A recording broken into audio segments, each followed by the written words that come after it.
नमस्कार, आप देख रहे हैं न्यूज रूम लाइव और मैं हूं आपके साथ विभा उपाध्याय। बुलेटिन की शुरुआत इस वक्त बड़ी खबर के साथ। खबर वैशाली से आ रही है, जहां पर राजा पाकड़ में मंचलों के तरफ से लड़कियों को परेशान करने और छेड़खानी करने का मामला सामने आया है। राजा पाकड़ थाना क्षेत्र की यह घटना, जहां पर स्कूल के बाहर इन मंचलों का आतंक और लड़कियों के अंदर इसे लेकर अब डर का माहौल साफ नजर आने लगा है। लड़कियों को ये मंचले परेशान करते हैं, परिजनों से इसकी शिकायत की गई और अब फिलहाल पुलिस की तरफ से इस पूरे मामले की जांच शुरू कर दी गई है। और वैशाली संवाददाता प्रफुल्ल हमारे साथ इस वक्त ज्यादा जानकारी के साथ फोन लाइन पर जुड़ गए हैं। प्रफुल्ल, क्या कार्रवाई पुलिस की तरफ से? जी देखिए, प्राथमिकी दर्ज होने के साथ ही पुलिस ने इस मामले की जो जांच है वो शुरू कर दी है। और जांच में ये स्पष्ट तौर पे अभी जो बात सामने आ रही है उसके अनुसार ये है कि उस इलाके के 4 से 5 लड़के हैं अब जो इस तरह का काम करते हैं और उन लोगों ने एक नहीं बल्कि कई लड़कियों के साथ इस तरह का काम किया है। उनके साथ उनकी फोटो ली है अश्लील और उनको वायरल किया है। वायरल करने के बाद ये मामला जो है सीधा थाना पहुंचा है। मैं आपको बता दूं कि बाकी किसी ने भी नहीं, लेकिन एक लड़की के परिजनों ने हिम्मत दिखाई और उन्होंने थाने में इसके लिखित शिकायत की है। और जितने भी मनचले लड़के हैं उनकी जो भी करतूत है वो सारी करतूत जो है उन्होंने। क्या ये लड़के आइडेंटिफाई हो पाए? ये कौन है? क्या ये इसी इलाके के रहने वाले हैं? स्कूल प्रबंधन की तरफ से क्या इस बात की जानकारी पहले से थी? जी देखिए, लड़कियों की पहचान जो है वो बिल्कुल हो चुकी है और उसी इलाके के रहने वाले लड़के हैं, जिसको लेकर पुलिस जो है लगातार ये दावा कर रही है कि उनकी गिरफ्तारी के लिए छापेमारी की जा रही है। और मैं आपको बता दूं कि स्कूल के रास्ते में इस तरह की घटना होती थी तो लड़की जो है वो डर से और लगातार जो आरोपी हैं वो भी धमकी परिजनों के साथ साथ लड़कियों को भी दिया करते थे, जिसके कारण लड़कियां अपने घर में ये बात नहीं बताती थी। लेकिन गार्जियन को पता चला और गार्जियन ने अभिभावक ने इसमें पहल करते हुए पुलिस से शिकायत की है। मैं आपको बता दूं कि इसमें जो आरोपी है और परिजनों के बीच का एक ऑडियो क्लिप भी सामने आया है, जिसको जो पीड़ित परिवार है उसने पुलिस को दिया है। उस ऑडियो क्लिप के आधार पर इस बड़ी खबर पर नजर बनाए रखिए। प्रफुल्ल, इस तमाम जानकारी के लिए आपका बहुत बहुत शुक्रिया। वहीं रांची के ओरमांझी में छात्राओं को परेशान करने वाले आरोपियों की गिरफ्तारी की जा चुकी है। 4 आरोपी इस वक्त पुलिस की गिरफ्त में हैं। हालांकि एक शख्स इसमें फरार बताया जा रहा है, जिसकी गिरफ्तारी के लिए पुलिस की तरफ से कार्रवाई की जा रही है। गिरफ्तार आरोपियों के नाम आपको बताते चले, मुजम्मिल अंसारी, फिरदौस अंसारी, जमील अंसारी और तौफीक अंसारी। जबकि एक आरोपी सुहेल पुलिस की गिरफ्त से बाहर है। पूछताछ में आरोपियों ने अपने जुर्म को कबूल भी किया है। आरोपियों ने कहा है कि उनकी तरफ से इस वक्त जो ये पूरा प्रकरण सामने आया उसके बाद गुनाह कबूल किया गया है। सभी स्कूल में घुसकर छात्राओं से छेड़खानी कर रहे थे। जबरन दोस्ती का दबाव लड़कियों के ऊपर डाला जा रहा था और ऐसा नहीं करने पर उन्हें बंदूक का डर भी दिखाया गया। हालांकि अब 4 आरोपियों की गिरफ्तारी की जा चुकी है। एसआईटी की टीम का गठन किया गया है, जिसने स्कूल जाकर यहां सीसीटीवी फुटेज और मोबाइल लोकेशन के आधार पर कार्रवाई शुरू की है और 4 आरोपी इस वक्त गिरफ्त में हैं। राजधानी रांची के ओरमांझी थाना क्षेत्र के +2 हाई स्कूल सदमा में 5 सितंबर को यानी शिक्षक दिवस के दिन कुछ मुस्लिम युवकों ने 9वीं कक्षा के छात्राओं के साथ छेड़खानी की थी। सिर्फ इतना ही नहीं, मुस्लिम युवकों ने हथियार भी लहराए थे और स्कूल के शिक्षकों और छात्रों के साथ मारपीट भी की थी। इसके बाद से छात्राएं दहशत में हैं। हालांकि इस मामले को लेकर 10 सितंबर को ओरमांझी थाना में एफआईआर किया गया था 5 युवकों के खिलाफ, जिसके बाद पुलिस ने 11 सितंबर को 4 युवकों को हिरासत में ले लिया है। जिसके बाद छात्राओं ने मांग की है कि स्कूल में इस तरह की घटनाएं दोबारा न हो, इसको लेकर सुरक्षा के पुख्ता इंतजाम किए जाएं। संजय कुमार सिन्हा, न्यूज़ 18 रांची। कटिहार में अतिक्रमण को हटाने को लेकर कार्रवाई शुरू कर दी गई है, जिसमें जिला प्रशासन की बात करें या फिर स्थानीय पुलिस बल की बात करें, उनकी तरफ से यहां पर जहां अतिक्रमित किया गया था जमीनों को, उसे मुक्त कराया गया अतिक्रमण से। तस्वीरें आपके सामने, बिहार सरकार की जमीन और इसी जमीन पर कब्जा करके कैसे निर्माण कर लिया गया, चाहे वो मकान हो या फिर दुकान हो। हालांकि इसके बाद जिला प्रशासन की तरफ से कार्रवाई की गई। पुलिस के पदाधिकारियों की मौजूदगी में अतिक्रमण को हटाया गया है। दरअसल कुछ लोगों ने बिहार सरकार की जमीन पर अवैध तरीके से निर्माण कर रखा था, जिसकी शिकायत के बाद कार्रवाई की गई है। ये आदेश था लोक शिकायत जो न्यायालय है हमारा, जितने सरकारी भूमि पर जो लोग अतिक्रमित करके घर बना लिए थे, इसके आदेश जारी था, इसलिए हम लोग आज अतिक्रमण मुक्त करने का अनुपालन करने के क्रम में देखिए जैसे भी है जवान हैं हम लोग पूरे जितने सीतलमढ़ी पंचायत में इस टोले में जितने अतिक्रमित घर थे सबको हम लोग अतिक्रमण मुक्त करा दिए। और बड़ी खबर इस वक्त बांका से आ रही है, जहां से ट्रेन से कटकर 3 लोगों की मौत हो गई है। बताया जा रहा है कि बाइक पर सवार ये तीनों शख्स, जहां इनकी मौत हुई है ट्रेन से कटकर। एक बार फिर से सुरक्षा को लेकर बड़ा सवाल।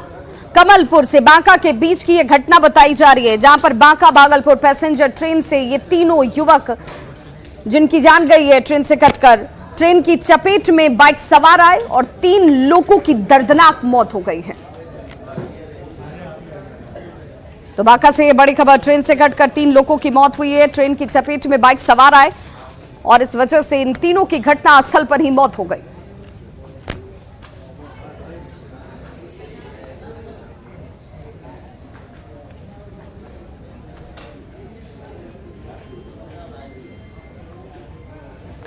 मुजफ्फरपुर के सकरा से एक महिला की दोनों ही किडनियों को निकाल लेने के मामले के सामने आने के बाद कार्रवाई की शुरुआत की गई। महिला का इलाज शुरू किया गया है, लेकिन एक और झोला छाप डॉक्टर का मामला इस वक्त सामने आ गया। बताया जा रहा है कि झोला छाप डॉक्टर की लापरवाही की वजह से इस महिला की जान चली गई है। मामला सकरा के परशुराम पचदही का है, जहां 4 सितंबर को महिला के पेट में दर्द हुआ। जब डॉक्टर के पास ये महिला पहुंची तो इस महिला को जिस तरीके से यहां पर इलाज किया गया, उस वजह से लापरवाही की वजह से महिला की जान चली जाती है। गंभीर स्थिति में इस महिला को जब इसकी स्थिति खराब होने लगी तो इसे रेफर कर दिया गया, लेकिन तब तक बताया जा रहा है कि डॉक्टरों का कहना है कि बहुत ज्यादा ब्लीडिंग हो चुकी थी, महिला के शरीर से खून निकल चुका था और यही वजह है कि इस महिला की मौत हो जाती है। मुजफ्फरपुर के अस्पताल में इस महिला को बाद में बेहतर इलाज के लिए भर्ती कराया गया था। बाद में जब इसकी स्थिति को बिगड़ता डॉक्टरों ने देखा, उसके बाद इसे रेफर किया जाता है पटना। डॉक्टरों ने कहा कि प्राथमिक उपचार के दौरान लापरवाही बरती गई और यही वजह है कि महिला के शरीर से ज्यादा खून निकल गया और यही वजह कि महिला की मौत हो गई। मामला है कि पेशाब रुका हुआ था, तो हम लोग इलाज करवाने के लिए लाए, जो कि हमारे पड़ोस में ही क्लिनिक है। तो यहाँ हम डॉक्टर साहब को कहे कि अगर सुई से ठीक हो जाता है तो ठीक है, नहीं तो पेशेंट को छोड़ दीजिए। तो ये कहें कि ना इससे है, इसे पाइप लगाना होगा, ठीक हो जाएगा। कहाँ पे भर्ती करा था? परशुराम पचदही में जो सकरा पड़ता है हॉस्पिटल है एक छोटा सा, उसी में। तो झोला छाप डॉक्टरों की वजह से लोगों की जान जा रही है, लेकिन लोग झोला छाप डॉक्टरों के पास क्यों पहुंचते हैं, ये जानना और समझना भी जरूरी है। आपको बताते चलें कि गांव में जिस तरीके की चिकित्सा व्यवस्था है वो मुकम्मल नहीं है। गांव में स्वास्थ्य व्यवस्था पूरी तरह से बदहाल दिखती है। एमबीबीएस डॉक्टर गांव में जाकर मरीजों की सेवा करना नहीं चाहते हैं। प्राथमिक स्वास्थ्य केंद्र पर ताला लटका मिलता है। शहरों में निजी अस्पतालों पर लोगों का भरोसा ज्यादा है। सरकारी अस्पतालों पर डॉक्टरों का ध्यान कम होता है। सरकारी अस्पतालों में आपको डॉक्टर कम नजर आएंगे, उनकी अपनी क्लिनिक जरूर चलती है, आपको नजर आ जाएगी जहां पर डॉक्टर मौजूद होते हैं। लोगों के पास कोई विकल्प नहीं है और यही वजह है कि ऐसे में मजबूरी का फायदा उठाया जाता है कई बार, और कई बार मजबूरन लोग झोला छाप डॉक्टरों से इलाज कराने के लिए पहुंच जाते हैं।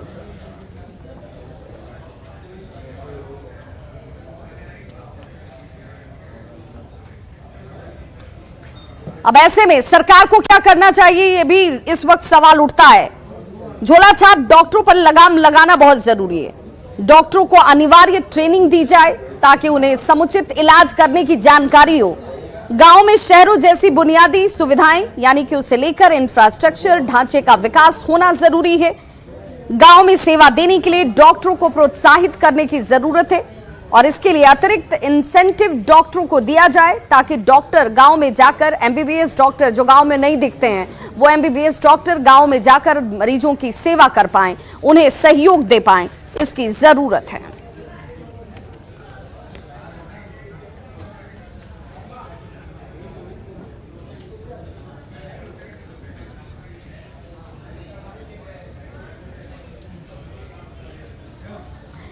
बेगूसराय के वीरपुर की रहने वाली शिवानी ने बिहार पुलिस की परीक्षा को पास कर सभी के लिए एक मिसाल पेश की है। आप भी देखिए शिवानी की कहानी।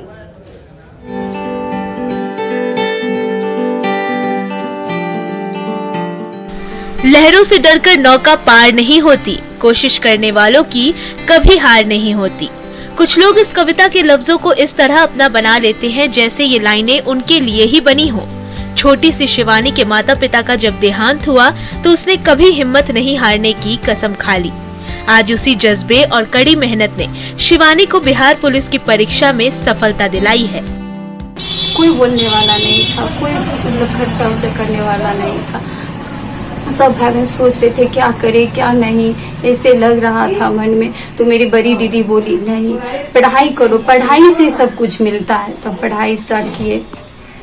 आज दीदी बोली कि नहीं पढ़ाई करो, इसके बाद ही कुछ होगा। तो पढ़ाई स्टार्ट किए, बिहार पुलिस कांस्टेबल निकाले, आज यहाँ तक पहुँचे। बेगूसराय के वीरपुर की रहने वाली शिवानी 5 भाई बहनों में सबसे छोटी है। बड़ी बहन ने उसके सपनों को पंख दिए और पढ़ाई करने के लिए हमेशा प्रेरित किया। अब शिवानी अपने पैरों पर खड़ी हो चुकी है, आत्मनिर्भर बन चुकी है। परिवार के साथ साथ आसपास के लोगों को भी उस पर नाज है। छोटी वाली को हमेशा करते रहे कि पढ़ो पढ़ो, अगर शादी कर लेगी तो कहीं उतना आगे नहीं बढ़ पाएगी।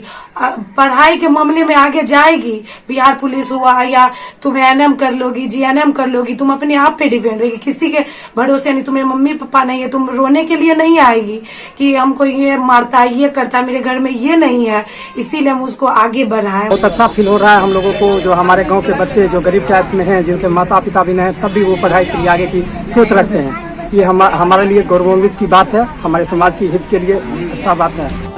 परिस्थितियों से लड़कर खुद अपनी सफलता की कहानी लिखने वाली शिवानी आज अपने जनरेशन के बच्चों के लिए प्रेरणा स्रोत बन चुकी है। शिवानी की कहानी हमें भी चुनौतियों का सामना कर मेहनत से अपने लक्ष्य को हासिल करने की सीख देती है। न्यूज़ 18 के लिए बेगूसराय से संतोष की रिपोर्ट। नगर निगम चुनाव के लिए तारीखों का ऐलान हो चुका है। पटना नगर निगम की बात करें तो उसका भी 5 साल का कार्यकाल पूरा हो चुका है और इन 5 सालों में पटना नगर निगम ने क्या खोया क्या पाया, इसे लेकर अब एक बहस शुरू हो गई है।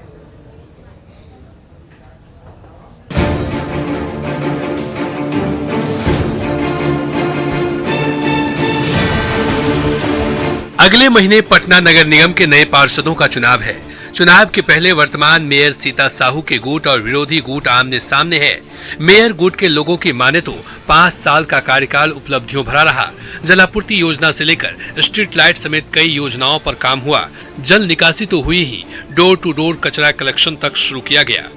अब इस स्थिति में आप देखिए कि सड़क नाले का जाल बिछा दिया, जलापूर्ति का काम हो गया, रोशनी का काम हुआ, डिजिटलाइजेशन पे भी हम लोगों ने काफी जोर दिया।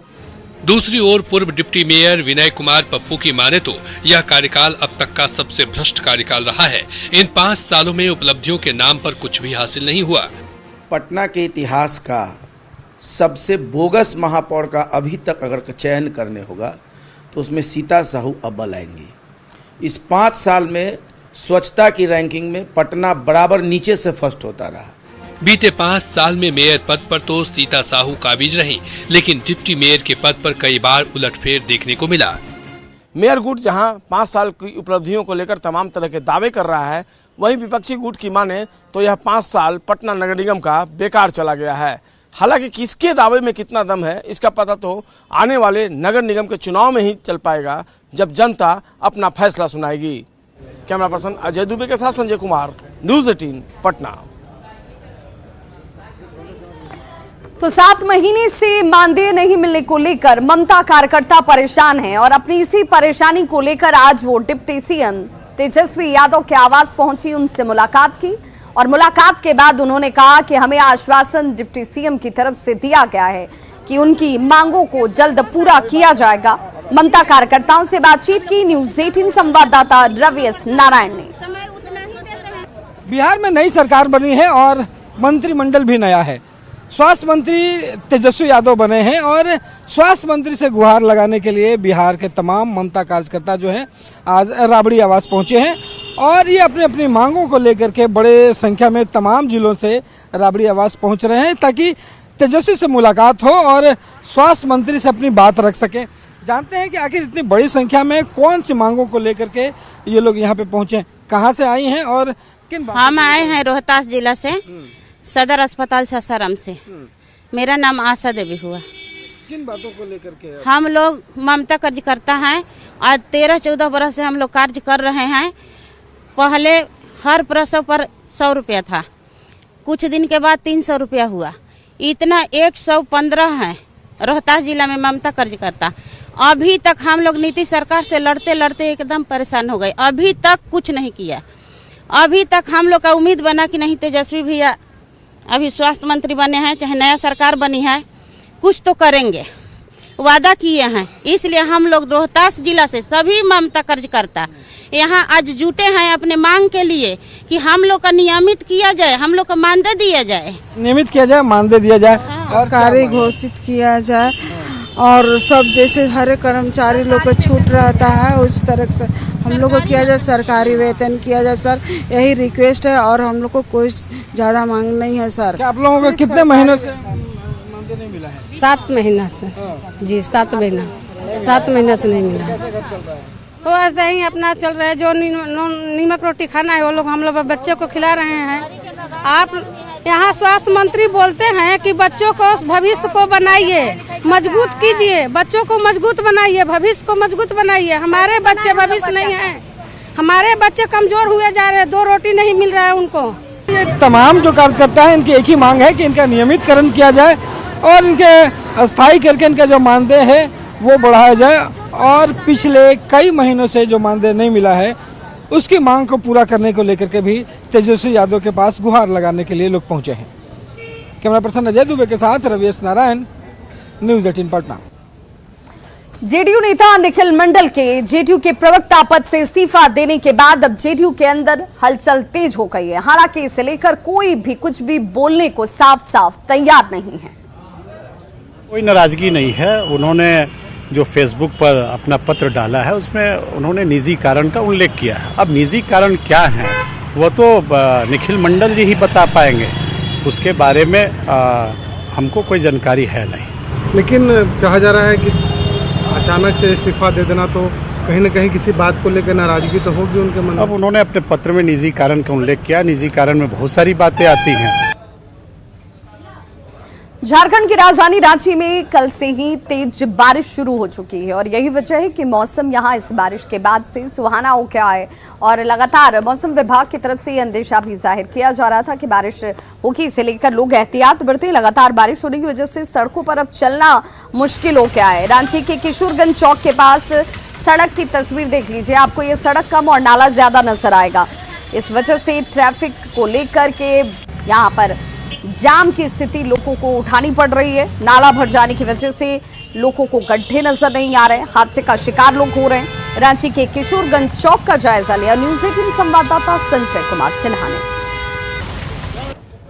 मानसून की बारिश से राजधानी रांची किस कदर बेहाल है, इसका एक नज़ारा आपको हम दिखलाते हैं। हम इस समय मौजूद हैं राजधानी रांची के किशोरगंज चौक पर और नाले का पानी जो किस तरह सड़क पर बह रहा आप देख सकते हैं। एक सज्जन जो गिरते गिरते अभी बचे हैं, आप ठीक बस के नीचे गिरते गिरते बचे आप। जी सर, यहाँ पे गिरे क्या, मेरे पापा को चोट लग गया उल्टा। हाँ। आपके चोट आई आपको? यहाँ लगा चोट, गिर गए उन्हें तो हाँ, यहाँ लगा चोट, यहाँ लगा। बिल्कुल हमने देखा कि सड़क किनारे जो गड्ढा है पानी बह रहा है और बिल्कुल आप बस के नीचे आते बचे हैं। यस सर, ये सच पापा मतलब उधर पापा गिर गए थे, हम तो गाड़ी संभालने में लगे, पापा उधर गिर गए। और इतना मतलब ये हालत है ना सर कि पता ही नहीं चल रहा है कि कहाँ पे क्या है, जबकि डेली यहाँ से गुजरते हैं लेकिन फिर भी ये हालत है, आप देख सकते हैं। तो आप देख रहे हैं किस तरीके से यहाँ पर नाले का पानी सड़क पर बह रहा है और आपको नाला पता ही नहीं चल रहा है कि वास्तव में नाला कहाँ है और सड़क कहाँ है। हाँ, मुश्किल तब पानी में हेल के रोड में जा रहे हैं तो अब नाला जाम हो है, सब है टुटले। बहुत परेशानी आ रही है क्या? हाँ, बरसात में बहुत परेशानी आ रही है। जो नाला बह रहा है, पानी जो बह रहा है, हाँ, बहुत वही हर एक बरसात का कहानी है। हाँ, अभी आप लोग यहीं के रहने वाले हैं? नहीं, हम तो बिहार से हैं। हम रांची में? रांची में 16 साल से हैं। नगर निगम का काम संतोषजनक नहीं है। पानी रोड पे देखिए अब कितना आ रहा है, गड्ढों में गिर जा रहा है आदमी। अभी हम खुद गड्ढा में मेरा गाड़ी चला गया। समस्या बढ़ता ही जा रहा है। अगर नगर निगम ध्यान नहीं देगा तो कोई दुर्घटना हो जाएगा, कोई आदमी मर भी सकता है। इसके लिए नगर निगम को हमारा सुझाव है कि काम जल्दी जल्दी करें। मानसून की इस बारिश को परीक्षा ही मानिए, और ये मानसून की बारिश पोल भी खोल रहा है। ये बता रहा है कि किस तरीके से बारिश का पानी आम आदमी के लिए परेशानी का सबब बन रहा है। इसे बारिश की मनमानी नहीं बल्कि बारिश से परेशानी जानिए। और यहाँ पर लगातार जो लोग भी सड़क से गुजर रहे हैं उनके लिए रांची के किशोरगंज से चौक से गुजरना टेढ़ी खीर साबित हो रहा है। संजय कुमार सिन्हा, न्यूज़ 18 रांची। बक्सर के रामरेखा घाट पर पितृपक्ष मेले को लेकर बड़ी संख्या में लोग पहुंच रहे हैं, श्रद्धालु पहुंच रहे हैं जो अपने पितरों की आत्मा की शांति के लिए जल का तर्पण कर रहे हैं। यहां पर बड़ी संख्या में लोगों की मौजूदगी आपको नजर आ जाएगी। रामरेखा घाट से ज्यादा जानकारी दे रहे हैं हमारे सहयोगी पुष्पराज। बक्सर के रामरेखा घाट पर भी पितृपक्ष के दौरान बाहर से भी श्रद्धालु यहाँ पहुँच रहे हैं। बिहार के साथ साथ उत्तर प्रदेश से भी यहाँ लोग पहुँच रहे हैं और सुबह से ही जो नज़ारा है गंगा घाटों पर लोग अपने पितरों को जल दे रहे हैं। क्या कुछ मान्यता है बक्सर के रामरेखा घाट का? सर ये बताइए कि क्या कुछ मान्यता है, इतने श्रद्धालु आते हैं? ये बक्सर विश्व प्रसिद्ध रामरेखा घाट है। ये पितृपक्ष चल रहा है जो 15 दिन कुआर मास में चलता है। एक्स्ट्रा ये पितृलोक का ही है, 15 दिन चलता है।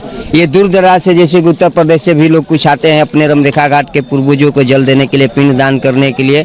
श्रद्धालु लोग आप देख रहे हैं कि रामरेखा घाट पर कल ही से भीड़ लगा हुआ है। 15 दिन भीड़ चलेगा पितृपक्ष में। इस दौरान किस तरह की विधि विधान यहाँ होती है? यहाँ पहले यात्री आते हैं, गंगा माँ में स्नान करते हैं, अपने पूर्वजों को जल देते हैं, पिंड दान करते हैं। उसके बाद ब्राह्मण को दान देखते हैं, भिक्षु भिखारी को भी खिलाते पिलाते हैं और अपने घर जा कर के पहले गौ माता को भोजन कराते हैं जो समरी बनता है, दाल चावल पुआ पूरी जो भी सब अपने घर में लोग बनाते हैं। गौ माता को खिला करके पक्षी लोगों को भी पतल में दाल चावल पुआ पूरी रख देते अपने छते पर और उसके बाद अपने ही वो प्रसाद ग्रहण करते हैं। तो पूरी विधि विधान के साथ यहाँ पर पितृपक्ष के दौरान पूजा 15 दिन चलता है पूरे विधि विधान के साथ। तो निश्चित रूप से जो रामरेखा घाट का नज़ारा है आप देख सकते हैं कि यहाँ पर पूरी पितृपक्ष के दौरान 15 दिनों तक लोग श्रद्धालुओं का आना लगा रहता है और बक्सर के इस रामरेखा घाट पर लोग अपने पितरों को याद करते हैं इस पितृपक्ष के दौरान। पुष्पराज, न्यूज़ 18 बक्सर। तो खबरों का सिलसिला लगातार जारी है, आप देखते रहिए न्यूज़ 18 बिहार झारखंड। यहाँ खबरों का सिलसिला कभी नहीं थमता।